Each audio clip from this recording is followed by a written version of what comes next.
ศไทยให้ความรู้คู่ความสุข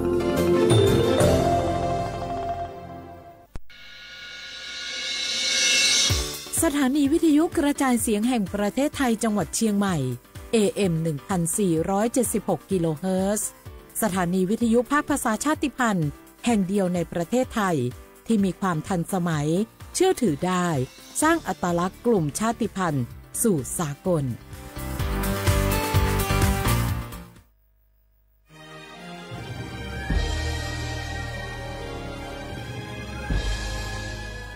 เกิดเป็นคนไทยเติบโตบนผืนแผ่นดินไทยจงภูมิใจในความเป็นไทยชาติไทยเรานั้นนับเป็นชาติที่มีความเป็นมาเก่าแก่ยาวนานเรามีภาษาวัฒนธรรมและมีสิ่งต่างๆที่เป็นเอกลักษณ์ให้เราได้ภาคภูมิใจในความเป็นคนไทยเราควรเห็นคุณค่าและมีความรักชาติหวงแหนแผ่นดินอันเป็นมรดกของบรรพชน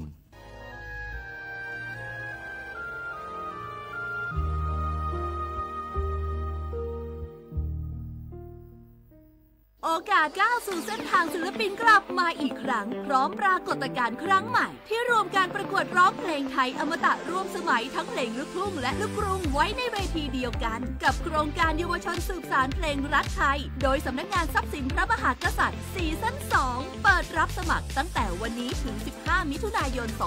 2568ชิงถ้วยพระราชทานและรางวัลกว่า100,000 บาทติดตามข้อมูลเพิ่มเติมได้ทาง Facebook เยาวชนสืบสานรักเพลงไทยอยากใช้สิทธิ์30 บาทรักษาทุกที่ที่คลินิกทันตกรรมเพียงสังเกตโลโก้30 บาทรักษาทุกที่ก็สามารถรับบริการอุดฟันถอนฟันขูดหินปูนเคลือบหลุมร่องฟันเคลือบฟูออไรด์ไม่เสียค่าใช้จ่ายใช้แค่บัตรประชาชนไม่ต้องรอคิวนานสอบถามข้อมูลเพิ่มเติมโทรสายด่วนสปสช1330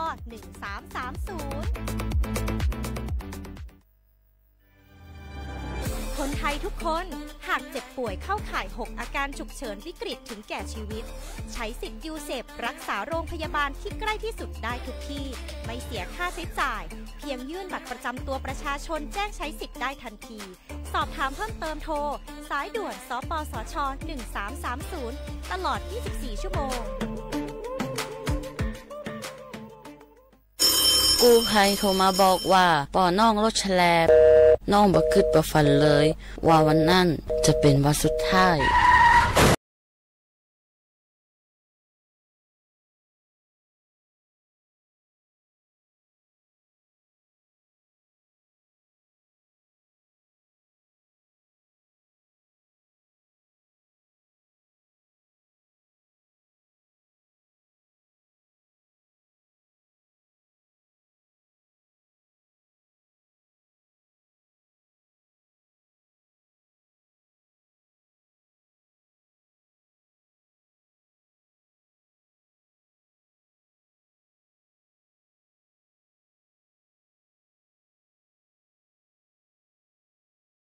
สำนักงานประชาสัมพันธ์ที่3กรมประชาสัมพันธ์แม่ครับมีหมาที่ไหนบอกหูเห่าอยู่หน้าบ้านผมร่นเข้าบ้านคือบัตันเลยระวังเนอะบดีไปแย่ก็ว่าคุยมันนะกระเดียวมันจะคบก็ว่าควรเอาได้เนอะแล้วถ้ามันคบหรือว่าควรจะเป็นอะไรอย่างนักกว่าครับก็อาจจะเสี่ยงเป็นโรคพิษสุนัขบ้าได้หูก่อโรคพิษสุนัขบ้าเป็นโรคติดต่อที่มาจากสัตว์เลี้ยงลูกด้วยนมเกิดจากเชื้อไวรัสปะได้ในตึงม้าแมวลิงหนูค้างคาวกระรอกงัวควายแล้วก็บ่ใช่เฉพาะแต่หน้าหอนเตาอันที่จะมีการระบาดของโรคแต่แล้วเนี่ยบ่ว่าจะฤดูกาลไหนก็สามารถที่จะพบโรคพิษสุนัขบ้าได้ถ้าติดเชื้อโรคพิษสุนัขบ้าจะเป็นจะได้ครับจะมีอาการกลัวน้ำแล้วก็อาการทางประสาทโดยเฉพาะที่ระบบประสาทส่วนกลางถ้าเป็นแล้วหากฉีดวัคซีนป้องกันโรคบัดตันก็จะเสียชีวิตกุหลายเลยแล้วเราจะป้องกันอย่างไรครับอีแม่ก็ต้องระวังบดีฮื้อหมาก็ว่าแมวขบที่สำคัญนะถ้าหากว่าเฮามีสัตว์เลี้ยงในบ้านก็ควรจะพาไปฉีดวัคซีนป้องกันโรคพิษสุนัขบ้าตามกำหนดตัวเนอร์ถ้าอย่างอันวันหยุดนี้เฮาพาเจ้าชักกี้ไปฉีดวัคซีนป้องกันโรคพิษสุนัขบ้ากันหน่อยแม่น้อได้เลยลูกโรคพิษสุนัขบ้ารักษาไม่หายติดเชื้อถึงตายร่วมกันป้องกัน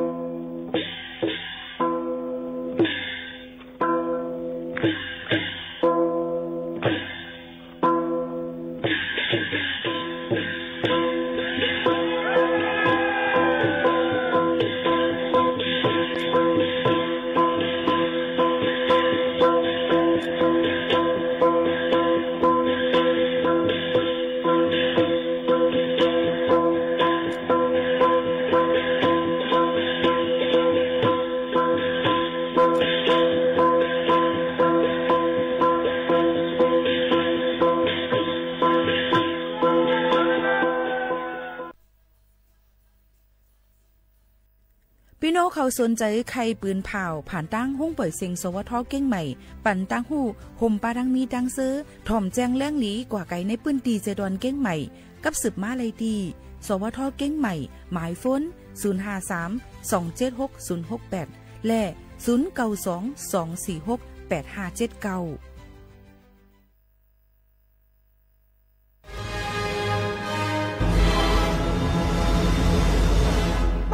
อ๋องเป๋ไหลใจเฮาจึงเหมือนเฮาอ๋องเป๋ไหลในโลกะในเยาภายหนึ่งก็เฮาจังว่าป้อเฮาจำใจเฮาจึงเฮาจังผิดตั้งก็เพราะว่าเมียวสายใจมโนซากวนเฮาเขาน่ะใกล้ๆมืดมนจับแป้นอารมณ์โคกเบิงเสจังเฮ็ดผิดไรง่ายๆนั่นใครเอาขอบไหนเฮาโหลคักแปดใจเฮาแต่เฮาเฮ็ดสังอย่าเฮ็ดจอมใจเฮ็ดจอมตั้งไข่ใจในข้าวใจไหนเฮาโหลฝึกให้อ่องเปมันพอเฮาอ่องเตะเสียนใจเฮาไหนเหมือนเฮางำปึงไหลโตเก่าแหละเข้มฮ้อนเฮาเซ็งขายาว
เมื่อสุงค่าเมื่อสุงพี่น้องพุงยินถ่อมเสียงได้ดังเสียงกูก็กูก้นค่ะทบกันที่เนอร์ตอนการหุ้งปล่อยเสียงสวทเก้งใหม่ AM 147 ฮกีแล้วเฮส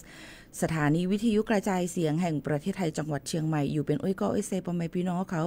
ที่ห้องปล่อยเสียงที่ในนั่นค่ะพี่น้องเขาค่ะก็เพราะนั้นแหละอยู่ซ้ำกันดีในตอนต่างในวันเมื่อได้ถึงมาในวันอังคารที่17เดือน6ค่ะเนาะ2เฮงปลาย25ปีพุทธศักราช2เฮง5ปากปลาย68ปีได้2เฮง1ปากปลาย19ปีก็จ่า1เฮง3ปากปลาย87คู่อยู่จอมขาวหมูขาวโน้นห้องปล่อยเสียงเก้งใหม่ดีในเสฮบทบจอมกันไหนค่ะเป็นเดือน7ลอง7คำในวันเหมือนในฮบทบจอมกันที่ในอยู่จอมกันเสเอาข่าวเอาเงาตีมาฝากตอนทุถึงพี่น้องเขาค่ะเมื่อในพี่น้องเขาอย่าลืมไล่แชร์ในตอนการเฮาค่ะจอมก็บ่ว่าค่ะเดี๋ยวมาลาดเกี่ยวกับไปลองวัดไว้เฮาค่ะจะเจออันอยู่เศร้าทังตังเมืองจึงไทยหึงนานนั่นนี่ค่ะจะเจออันเป็นวัดโหหกนะคะวัด10ปีอันเป็น89จะเจออันเป็นในจุ่มดวนฮงเฮนอันสุดจันลิกเย้ามีเงาหักศักดิ์ศรีหลักฐานมาไว้เมืองไทยปียาวเข้าหึงนั่นนี่ค่ะเดี๋ยวมาลาดนี่พี่น้องเขาอย่าลืมแชร์ตอนการนำก่อนอย่าเพราะว่าป้อคาลาดก่อนอย่าทำค่าอ่ำตั้นยินค่ะอย่าไปภูมิว่าขนาดอันนี้ค่ะปืนเผาไว้ก่อนเย้านี่ค่ะเนาะเดี๋ยวมาลาดเกี่ยวกับไปลองวัดไว้นี่นั่นค่ะพี่น้องเขาอันจะเจอเป็นวัดไว้ตอนแต่ดีกว่ายืนย้อนเป็นนะคะลองปืนตัวเจ้าเก่าหามันถูกแม่นตอนแต่ได้ย้อนต่างดาวถาวรนี่นั่นค่ะพี่น้องเขาก็เปิ้นนั้นพี่น้องเขาอย่าลืมแชร์ตอนการเฮาค่ะนำเมียก็เอาหมอกลาดปันอุ้ยก็เสียเขามาถ่อมจ้อมกันในตอนการเฮาค่ะที่ในจ้อมกันในนั่นค่ะนั่นคือบ่ได้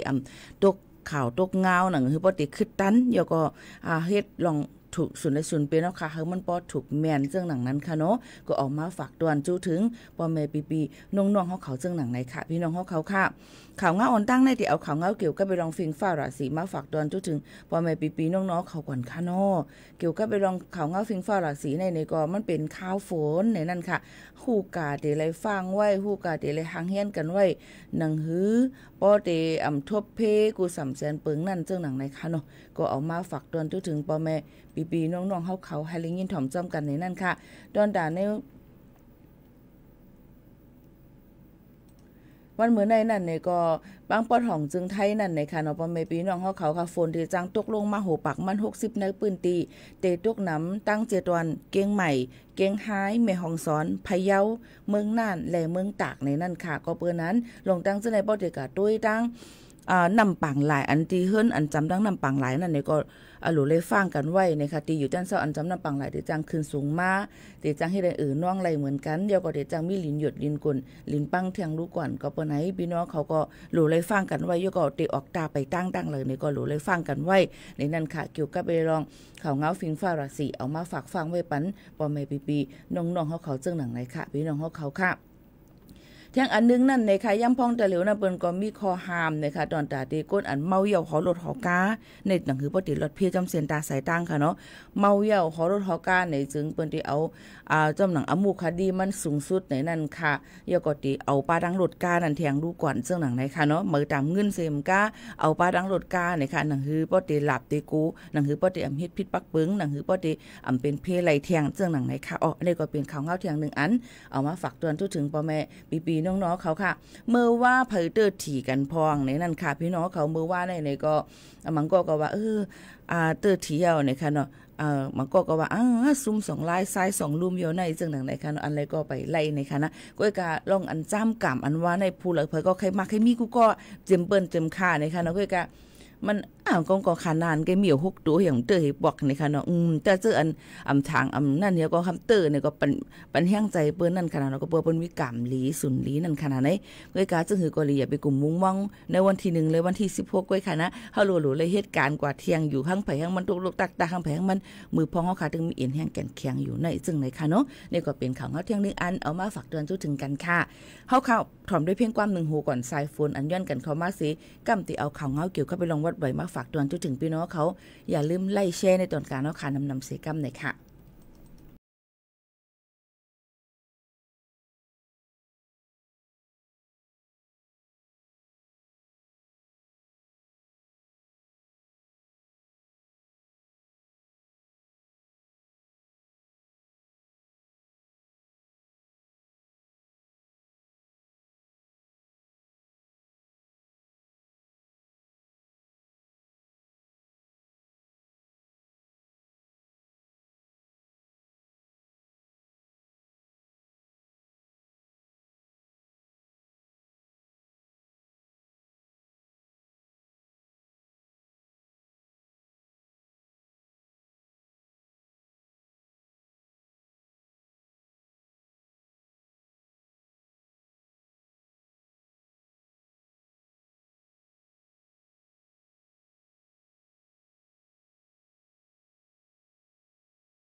ยินเสียงปีหมูเย่าจะถึงก่อนปล่อยเสียงจื้อนางชูสีตีขายยามถอมือก็เล็กนั่นก้วยเย่าเอาจะถึงก็เป็นเสียงกามกว่าเย่าค่ะอ๋อน้องเอ้ยเดี๋ยวค่ะละมันต่างเตี้ยนกันไรค่ะเนาะมันต่างเตี้ยนกันไรจะถึงก็เลยก็คุกจะไรก้อนนั่นค่ะอ้าวเพราะเดี๋ยวว่าพอยินเสียงพอเขาหันหน้าสู่ในเขาคุกจะไรเมียเก่าๆเขาแก่ในดองเมียใหม่สู่ที่พร้อมถามก่อนจงเมียใหม่สุดที่จะล้ำแบบนั่นอะคุกจะเลยไผก็จะถึงก้นนั่นค่ะแล้วมันแบบยินปีหมูจะถึงก้นนั่นแกเดี๋ยวเอาที่เหตุการณ์ที่เร็วกันจะไหนค่ะก็ปองใจอยู่นะคะก็กาบางลองมาอันไหนมันลัดแต้งตานแต้งเตี้ยนต่างกันมันนำลายว่าหังกันนำลายก็การตอนนั้นพี่หมูครับป่องใจปันอยู่ค่ะนะคุกจะเลยพระชุสีก็เหตุการณ์ที่เร็วกันค่ะก็มาต่างเตี้ยนมาเตี้ยนต่างพระชุสีอันเสียงกำสุดมุนกว่าจังไหนก็ป่องใจอยู่ค่ะเนาะก็กะว่าบางอันว่าก็คุกเก่านะหันหน้าเขาหันหน้าสู้คุกจะเลยมีเก่าเขาแก่ในได้ยาวว่างเอาค่ะนะก็มึนใจลำค่ะนะเอาค่ะอีกต้มกันในตอนการห้องคาทีในเที่ยงในนั่นค่ะข่าวเงาก็เลยถ่อมเพ่งความก็ตีเลยถ่อมพองเลยถ่อมร้ายจังไหนค่ะเนาะย้อนเปวาหลงเลยมาลัดข่าวเงาจังหนังในค่ะเนาะก็เปิ้นนั่นแลย่ำพองตะเร็วนั่นในนั่นค่ะพี่น้องเขาค่ะเฮาข่าวก็ได้เอาข่าวเงามาฝากตอนจุถึงปอแม่ปีน้องๆเขาแทงซึ่งหนังในค่ะเนาะข่าวเงาหลายรองหลายอันก็จำหนังเฮาค่ะคือตั้นนั่นเฮาคัดเจอเอามาฝากวันพี่น้องเขาให้แรงยินถ่อมจำกันตั้งหมดตั้งเสียงอยู่นั่นค่ะว่าเอาตื่นว่าอ่ำปันตุกคงตุกหายกว่าพี่น้องเขาหลูเลยถ่อมดีๆค่ะนะป้อมถ่อมดีๆได้ก็มันหือไหลก็ค่ะล่ะเนาะเอาค่ะกำไนเนี่ยค่ะย่ำพองแต่เหลวนั่นภายดังกรมการปกครองเนี่ยค่ะพี่น้องเขากรมการปกครองอันนั้นก็ภายรูล้อมด้วยถึงขวันก้นเมืองเขานั่นนะคะเปิ้นก็เลยตกลงเลยใจกันจำหนังฟิงเปิงมติครม.เมื่อวันที่29เดือน12สิงหาคมปลาย67ป่นมานั่นนะคะพี่น้องเขาเปิ้นก็ตกลงกันเซนะคะตีหางเฮียนเนี่ยนั่นค่ะหนังคือบ่ตีลดยอมข้าวยามตอนตาตีปันสุนไลสถานะก้นอันมาเศร้าถังดังเมืองจึงไทยเลยปียาวข้าวหึงนั่นเลยค่ะคือพอมือกูปอกเดลเฮ็ดอ่านหัวปีมันแต่แล้วก็ให้ลดยอมข้าวยามมันมาจึงหนังไหนค่ะเนาะก็เปิ้นนั้นแหละเหมือนหนังตั้งมึงไม่อายเจดอนเก้งใหม่นั่นก็หางเฮียนกันตอนตาเตยืนย้อนสถานะต่างดาวเนี่ยค่ะก้นเขาเมืองถูกแม่นจำหนังปักเปิงไม้มีจำหนังมติครม.วันที่29เดือนธันวาคม2สิงหาคมปลาย67ปีกายป่นมาก็เป็นอะไรนายอำเภอแม่อายค่ะนางสลินยาคำพาแก้วเนี่ยนั่นค่ะเลยปันเนี่ยค่ะรอมอบหมายปันนายไมตรีดวงใจเนี่ยค่ะปลัดอำเภอหัวหน้ากลุ่มเนี่ยค่ะเกี่ยวกับไปลองวัดไว้อีป้าเจ้าหน้าที่ลงปืนตีหมู่8วันใหม่หมอกจามเนี่ยนั่นค่ะตาตอนแม่อายเจตอนเก่งใหม่นั่นเนี่ยค่ะตอนตาเดกดแจดกดทัดเอกสารหลักฐานเยี่ยวก็ปืนแก็บศูนย์โตเผอมันกลชนกลุ่มน้อยและกลุ่มเจ้าคืออันนั้นก็กลุ่มชาติพันธุ์ในนั่นค่ะอันก็เปิ้นอันในอันลงปืนตีในก็ตีหังเฮียนตอนตาเตหับมือยืนย้อนเนี่ยค่ะตอนตาเตย้อนมีวัดไว้สถานะต่างดาวถาวรในนั่นค่ะพี่น้องเขาค่ะอันเขาเมืองถูกแม่นจำหนังปักเปิงไม้มีในนั่นค่ะเอาก็เปิ้นนั้นเจ้าหน้าที่เขานั่นก็กากดจัดกดทัดด้วยปืนแก็บเผงมันในค่ะหนังหือบ่ติถูกแม่นถูกแม่นก็รู้แล้วหมอเป็นปลายแหลกลายสิคึงปองให้สร้างกว่าหนังหือบ่ติใจข้าวยำคือตันยก็ยืนย้อนจำหนังอันเปิ้นตำวางไว้ปันนั่นจังหนังในค่ะพี่น้องเขาค่ะอันนี้ก็ออกมาฝากปันพี่น้องเขาจะซื้ออันเพราะถามว่าวัดคานาอยู่เวียงแหงเขารู้เปิ้นได้เฮ็ดมาเลยวัดคานาอยู่แม่ริมเปิ้นได้เฮ็ดมาเลยวัดคานาอยู่กันได้มาเลยโหลเลยถามตีลุ่มใจเวียงตีอำเภออันเฮาค่ะเฮ็ดวัดเฮ็ดไว้อันนั่นว่าปูเก็บปูกังวานว่าเปิ้นได้เฮ็ดมื้อเลยจึงหือเปิ้นได้เปิดปันจึงหือดิมันเปิ้นเปิดปันหึงเอาค่ะก้อยกาว่ามือกูปอกมันใจเข้ายามหึงเนาะพี่น้องเขาก็ตาเหลียวในจำหนังจอมพ่องลงเปิ้นเปลี่ยนไปแลกลายมาเสในนั่นค่ะเปิ้นก็คัดเจอตอนตาเดยืนย้อนเฮ็ดปันจุ้มเลหล่าอันเดียกะยืนย้อนเฮ็ดไรนั่นมันก็ถามว่าของข้าได้ย้อนไรไว้ไทยไรขามหู้ค่ะย้อนบ่ว่าขามหู้ว่าสู่เจ้ามีไว้วัดไว้จึงหือถามมาจังไหนค่ะก็ชุดถามง่ายๆค่ะก็ตอบง่ายๆค่ะเนาะสู่เจ้าโหลเลยหู้ว่าสู่เจ้ายิบไว้วัดไว้อีสังถามค่าจังไหนค่าให้ดีหันหลักฐานศักดิ์ศรีคำหันหังค่าก่อมจังตอบปันกันบ่คาลาลีตอบปันพี่น้องเขาก็ว่าพี่นางในมันฮู้เตมันมาตอบปันเฮาจังไหนในค่ะเนาะย้อนเปิ้นนั่นแหละพี่น้องเขาใครฮู้จังหือไหนโตเจ้าเก่าตีเลยฮู้ว่าวัดไว้โตเจ้าเก่ายิบไว้วัดไว้อีสังจังมันถูกแม่นจำหนังขอตกลงอันเปิ้นเลยใจให้เปิ้นติเฮ็ดปันนั่น5กว่าที่อำเภอที่สู่เจ้าอยู่นั่นค่ะว่าวัดไว้สู่เจ้าในเฮ็ดไรอีสังพองยืนย้อนเลยจังหือในค่ะเนาะก็เปิ้นนั้นพอถามค่ะว่าจองค่าตีมีโอกาสได้วัดไทย อีหังวัดสู่เจ้าเป็นอีหังสู่เป็นเผอลูกติเลยมาจือปอจือเมจือหังสู่เข้ามาเมืองไทยเมื่อไรสู่เกิดติเลยข้ามใจนายทะเบียนค่ะย้อนเปิ้นนั้นพี่น้องเขาถามค่าจังไหนอ่ำถูกแม่นข้ามมีขอต่อปันพี่น้องเขาเตเลยฮู้ว่าตัวเจ้าเก่ายิบไว้วัดไว้อีสังไหนค่ะเมื่อนั่งตั้งค่าดึกลาดลงวัดไว้เมืองไทยอยู่ค่ะค่ะไปเลยลัดคือพาสปอร์ตเอากำอันกับพี่น้องเขาเตกวังเนี่ยค่ะเนาะค่าดึกลาดวัดไว้จะเจออันจุ้มอันมาอยู่เศร้าถังดังเมืองจึงไทยไรปียาวข้าวหึงเป็นจอมหนังจุ้มเลยพ่องจุ้มเลยล่ะเนี่ยค่ะเนาะพี่น้องเขาค่ะ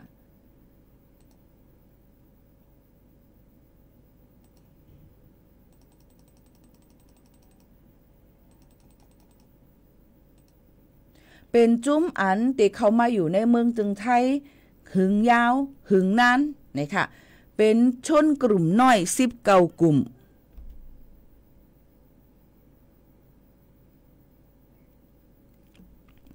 เอากำมันอันเนาะปีค่าจ่องก็เลยเมืองแขเนาะอันเฮาเฮ็ดไว้ในปีเฮ็ดวัดอีหยังค่ะเฮ็ดวัดอีหยัง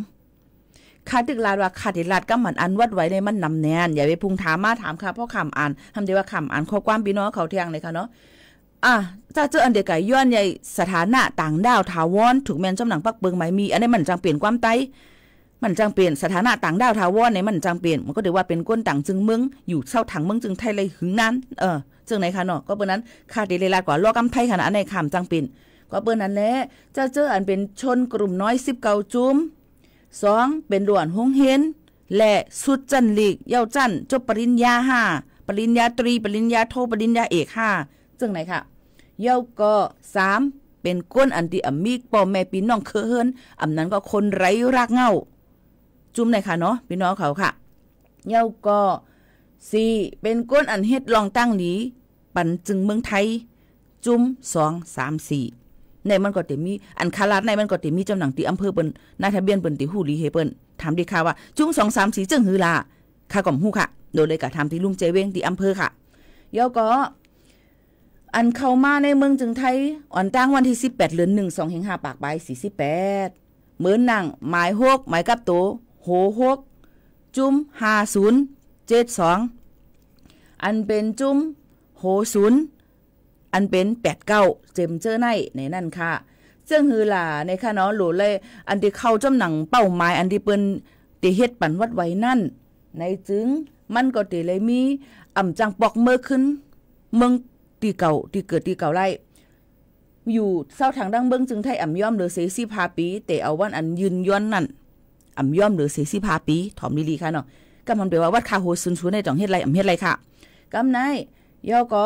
เตเป็นก้นอันที่มีจื่อในเคยเฮิรนทะเบียนประวัติแบบ13โตมีหมาย6นั้นก็0ย่อก็มีแบบ89ซึ่งหนังไหนค่ะเนาะทั้งอันนึงมีเจอเคยต่างอันไม่มีสัญชาติอื่นๆเย้าก็เนี่ยค่ะเฮ็ดลองดีเฮ็ดให้เฮ็ดการเมืองให้จ้ามีลองบื้นตัวลีจอดเมืองจึงไทยในนั่นค่ะพี่น้องเขาสังเจอว่ายามเฮ็ดลีมาเนี่ยนะก็ยามตกคอกมาเนี่ยจึงติเลยตกคอกป่นหรือ4-5 ปีก่อนเดี๋ยวก็ติเลยมีไว้ป่นโทษมัน5 ปีติเลยมีไว้รับรองแทงในจึงหนังไหนค่ะพี่น้องเขาหลักฐานอันติเลยหางเฮียนกว่ายืนย้อนตอนตาเตเปลี่ยนเป็นสถานะต่างดาวถาวรนั่นอีสังหลาก็เตเลยมีไว้กับตัวเจ้าเก่ามีทะเบียนบ้านแบบทร38คอแบบทะเบียนประวัติ89ก็ยืนย้อนเลยที่อำเภอที่เฮาเฮ็ดนั่นเนาะจังไหนค่ะเนาะเดี๋ยวก็จังไหนค่ะสังเจอว่ามีเฮ็ดผิดลองอย่างเปิ้นก็สิมีลองหมายแตบสารแตบตรามาปั่นเฮาก็ยืนไล่จังไหนค่ะเนาะก็เปิ้นนั้นแหละเจอเว้งนึงตี1เลยตี1บางทีเปิ้นก็สิลาดว่าเฮาเฮ็ดมื้อนั้นมื้อไหนในมื้อหนังตั้งเกียงใหม่ตั้งเมืองเกียงใหม่ในมื้อวันที่10ป่นมาเปิ้นก็เฮ็ดที่ศูนย์เด็กเล็กตั้งเมืองสุเทพนะคะวันที่11ป่นมาเปิ้นก็เฮ็ดที่ป่าแดดมื้อวันที่12ป่นมาเปิ้นก็ได้ตั้งท่าศาลาและฟ้าหามนะคะวันที่13ป่นมาเปิ้นก็เฮ็ดที่ตั้งตีว่าการอำเภอเกียงใหม่หลังเก่านะคะเย้าก็จะเจออันมีไว้วัดไว้เจอในอันยิ่งหมู่ขาวนุ่นลาดมาในป้อยอยู่เศร้าทางดังเมืองเกียงใหม่เพราะวันที่18จำได้ถึงในวันป ปุดที่18ในมือผูกในนะคะข้าวยำเกามองเตกว่าต่อถึง4มองกึ่งนั่นนะคะจะเจออันนี้หมู่เขานวลรัดมาเลยเขาจอมหนังตะลาจอมปึงอันเปิ้นอันนึงเปิ้นลาดไว้นั่นในจึงให้กว่ายืนย้อนสถานะต่างดาวถาวรตูเจ้าเก่าไล่เอาหลักฐานอันเป็นหมู่เขานวลรัดกับมือไกลนั่นเฮ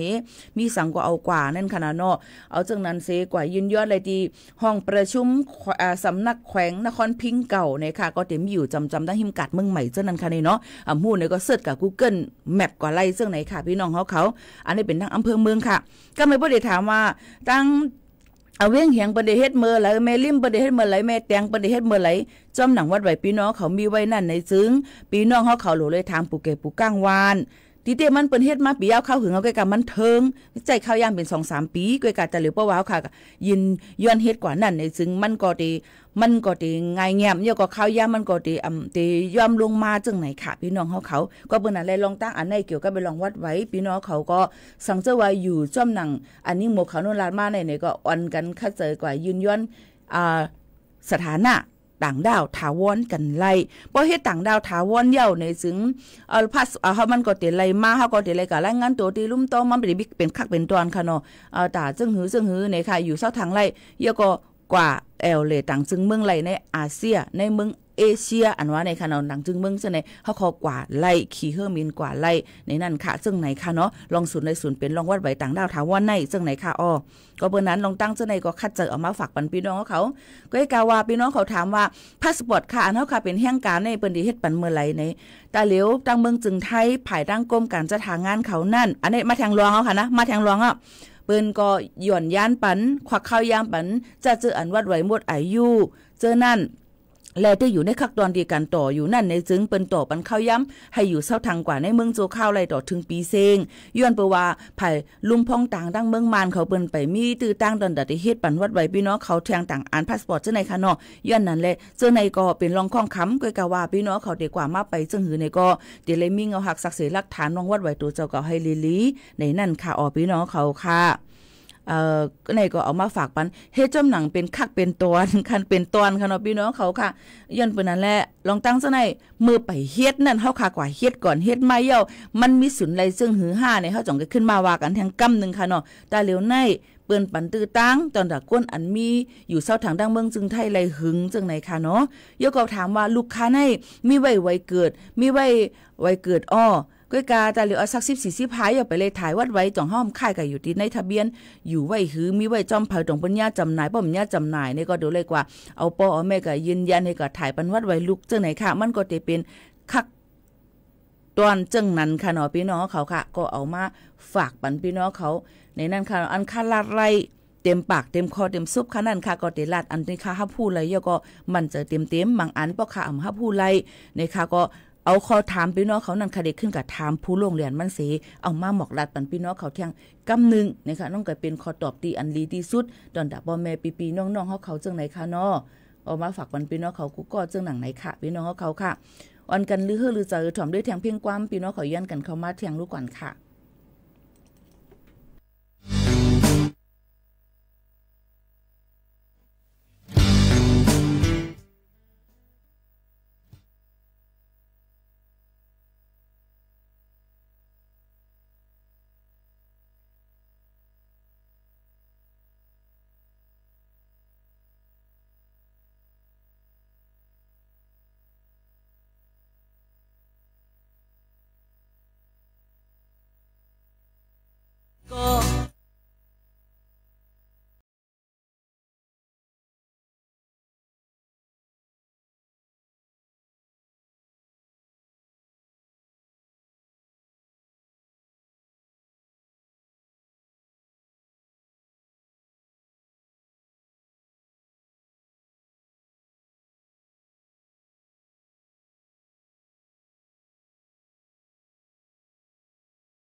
อ๋อค่ะพี่น้องเฮาเขาค่ะอยู่จ้อมกันที่ในหลายรองหลายอันค่ะเนาะจะเจออันตุ้ยอยู่ตั้งแอป TikTok นั่นนี่ก็ติเลยถ่อมได้มีขอตอบตั้งนำตั้งหลายก้อยค่ะถ้าเจออันตุ้ยตั้งเพจสวทเก่งใหม่ AM 1476ในก็มือเปิดเพียงกว้ามนั่นในก็ติหันซบคัดตรงยุบๆไปก้อยเดี่มยินเสียงนั่นค่ะในมันก็ว่าพี่หมูค่ะนุ่นขำยินเสียงพี่หมูลาดค่ะตียินค่ะมันปิกเสียงไว้ค่ะเนาะย้อนวันนั้นแหละตั้งการมันก็ติมีนั่นค่ะก็เปิ้นนั้นพี่น้องเขาก็บ่ถามมาในถามให้มันย่อยๆจะเข้าถึงลึกๆอีถึงจังหือน่ะมันก็วัดค่าในต้องเฮ็ดไรค่าในข้ามจังตอบไรในเมืองหนังคายร้านนั้นตัวอย่างมันนั่นขนาดเนาะก็บ่ไหนพี่น้องเขาก็สนใจกันประวันลงวัดลงไว้ในก็ยุ่มยามว่าจังไหนค่ะยกก็ติมีทางอีสังทางค่ะเนี่ย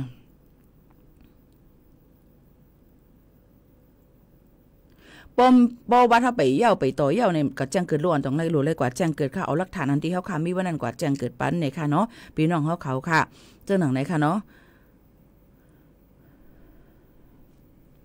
ยาก็มาด้วยค่ะหลายทีหลายตั้งค่ะถามกันเข้ามายินจมขอบใจอ่านข้อความเหมือนเดินขึ้นย้อนน้อมอย่านำคณะจ่องฝนตกค่ะเนี่ยค่ะข้าวฝนค่ะลูกเนาะบ่คาราว่าตกกำบ่ออกมากว่านอกห้องสูงในติจังตกไร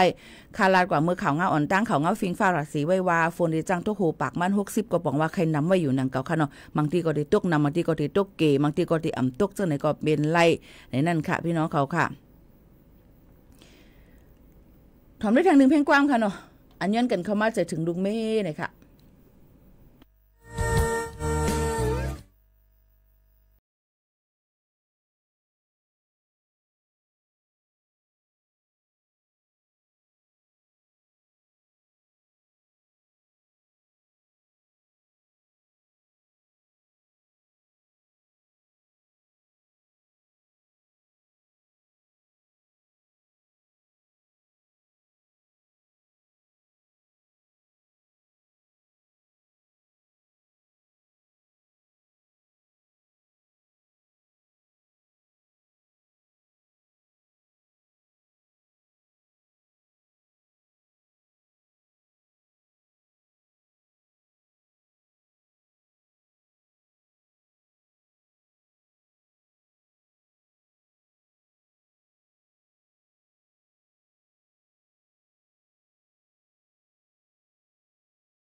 ค่ะพี่น้องเขาค่ะเลยยินชมกับเพลงความหวานหูถูกเจอในค่ะจะถึงลูกเมียนพี่น้องเขายันกันเข้ามานั่นในขณะเนาะจะถึงลูกเมเนี่ยนั่นค่ะมันก็ผัดยันลูกลังนางเมียมาคุกจะอะไรใครจะถึงก็เป็นอันยินโจมเนี่ยค่ะเนาะยังลีเสก็นั้นผัดยันลูกหลานเมียมาแล้วก็โลก็หาเทียงก้มใหม่อันนี้ก็ไว้ทางกำนึงจึงหือก็ลีค่ะพอมีลองมันกึ้มเนือกันนาเฮือนเฮาค่ะก็เตมนเงินก็เตขึ้นควันนำค่ะสังเจอว่าผัดเพกันกว่าไอ้ว่าจีว่าหงนั่นก็มังตั้งนี่ก็ไหตั้งในถึงลองเงินคำแต่เดี๋ยวหามานั่นก็มันก็จะปิกจกปิกลาให้ในค่ะจะอยู่หยับคันเจอเงินเราจะเสียงน้ำค่ะนะตั้งเฮือนก็หลุดสูงอันน้อยก็หลุดสูงอันนั้นก็หลุดสูงให้ในค่ะเนาะกำน้ำหันเด็กก็เป็นไก่ว่าก้นหลงไตเขาค่ะเนี่ยกำพองว่าเปิ้นนำเปิ้นลีเฮานำเฮาลีเนี่ยว่าโอ้กะลัดจังไหนมาเนี่ยมันไปถูกแม่นเนี่ยค่ะเนาะย้อนเปิ้นสั่งแล้วย้อนเปิ้นว่าเพราะว่ามีเงินเลี้ยงเปิ้นได้ก็ใจเพราะมีเงินเลี้ยงเปิ้นมานั้นผิดกันมอกันในหน้าเฮือนบ่ปั้นลงว่าเสียงเฮาค่ะนะก็บ่นั่นแหละฮักเลียวใจเลียวในลีเลอเสเปิ้นเนี่ยนั่นค่ะก็บ่ว่าตั้งเป็นก็เรื่องหน้าเอามาได้เป็นตั้งเป็นติดจับกันตั้งโฮมห้อมซองกันตั้งเป็น HIV ตั้งเป็นเอดส์ตั้งเป็นน้องในตั้งเป็นซิฟิลิสว่าตั้งเป็นคมๆใกล้ๆตุ่มเนื้อตุ่มนางออกมาในค่ะเนาะจังไหนเที่ยงเริ่มว่าจังได๋หลูเลยฟังกันไว้ย่อก็หลูเลยฮักตัวเจ้าเก่านำเนี่ยค่ะฮักเลียวใจเลียวสังเสว่าก่อนเลแม่ยามียิ่งในรัดตึกคณะคนใจเขาว่าจังไหนนี่ก็หลูเลยใส่ถุงยางอนามัยนี่ค่ะจังไหนค่ะมันดีละเฮกังตั้งเป็นเนี่ยจังไหนจอมนี่นั่นค่ะเนาะลีเลอเซเปิ้นได้ฮักเร็วใจเร็วลีเลอเซเปิ้นนี่ค่ะนี่ก็เกี่ยวกับไปลองป้ายอยู่ลีค่ะเนาะย่อก็ตั้งเป็นตะเร็วอันเข้ามาเข้าฝนนี่ก็เต็มมีตั้งเป็นยุงค่ะลูกที่ยุงมายุงลายไข้เลือดออกไข้มาลาเรียตั้งเป็นชิคุนกุนย่าตั้งเป็นตีนจ้างลูกตียุงมาค่ะก็เปิ้นนั้นในเฮือนยี่เฮาค่ะปิ่นงบ8น้ำเนี่ยไปปล่อยให้ยุงกับไข่ก็เกิดมาไรแล้วก็หลูเลยหมอกม้วนนำค่ะหลูเลยเป็นไปแลกลายอยู่ตาเซนะคะอันที่เฮาค่ะตั้มไว้ดีเพิ่นเข้าตึกสึงเข้าตึกดูเขาเฮาค่ะเนี่ยก็เปลี่ยนน้ำมันเฮน่ะคือยุ่งบ่ได้อำกะไข่จังไหนค่ะน้ำอันเนาะค่ะเจออาบน้ำตุงไว้นั่นก็เอาผ้าปิกเฮสั่งเป็นไรจังหนังนะคะมันก็เตมีภายรู้รวมได้ถึงอสมเขา5เจ้ามันเจ้าเพิ่นเพิ่นก็เตกะกด7กดทัดจ้อยนั่นค่ะเนาะลงตั้งจังไหนหนังคือบ่ข้าวหวานลูกข้าวหวานเฮาเมืองเฮาบ่ได้อำเป็นตั้งเป็นนั่นในนั่นค่ะอันนี้ก็เอามาฝากปันพี่น้องเขาจึงหนังในค่ะข้าวยำจำมดเสียงเยาวค่ะพี่น้องเขายินชมขอบใจกูก็ดีไว้ข้าวยำมีกะขันมาถ่อมจำกันในตอนการเฮาค่ะที่ในถ่อมอำไปหั่นใจเมื่อในมีทองคองใครถามในตักมาในขอความก่อไรถามมาดังขอความขนาดอย่าไปว่าให้ในที่คาโลคากลมให้ในเกเนาะยันเปิดนั้นมีลองสังค่ะใครถามลองในในก็ตักมาเนี่ยค่ะเกิดกับว่าพี่น้องเขาส่งหัวใจมาเนี่ยโหมีมือมาในคำผู้เด็กตอบว่าคือว่าขากาตอบกาว่าเป็นก้นใจทำเตว่าอีในเมื่อมาลาตอบผู้เก่าไอ้หังสำติญาหลาเที่ยงย้อนเปิดนั้นพี่น้องเขาก็คำมีลองจังไหนที่ลีในถามมามีลองตั้งมันเหตุก็ค่ะก็ได้ตั้งตอบบัน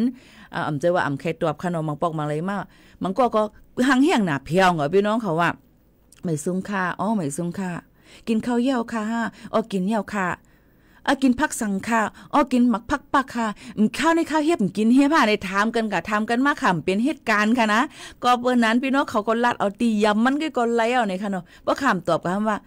เคลัดต่อเฮาค่ะก้นทางลีซ้ำว่าเที่ยงก็เปิ้นนั้นอาการก้นเฮามันเหมือนกันแค่เราป่องเจอเฮาลัดเอาตียำมันก็ค่ะเนาะกลุ่มตอบกันกะตอบกันมาในกำมันจะหยาบค่ะเนาะกำปอหลวนคำเดียวจะล้ำกำเมสวมเดียวจะล้ำเที่ยงอันนี้มันมาอุบเกาโพเกาแน่มาอุบเมเฮาในเห็นในเที่ยงมันลีค่ะเนาะยันเปิ้นนั้นบางปองบางไหลมาในเฮาลัดตรงตักอะไรลองตั้งอันที่บ่เป็นแต่ก็ได้เสียกันว่าทั้งกำบ่ไปฮู้จักกันนี่ก็มันก็ได้หยาบตอนใดได้เตรียมตอบกันให้นั้นนี่ค่ะมันก็ย้อนมาเป็นก็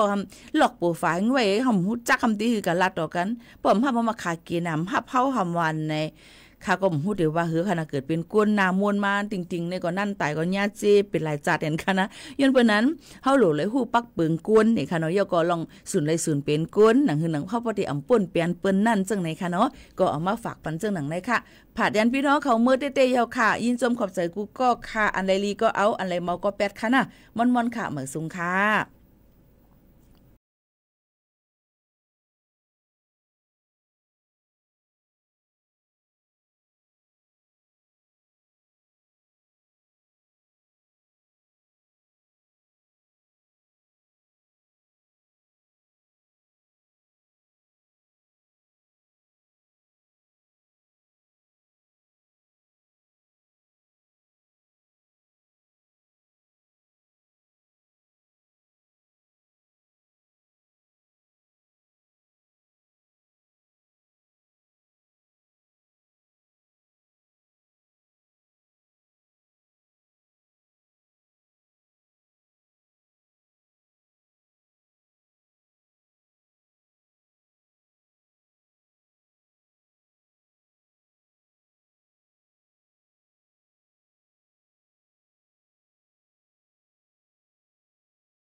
รับฟังข่าวต้นชั่วโมง 11 นาฬิกากับชลธรจันยาครับ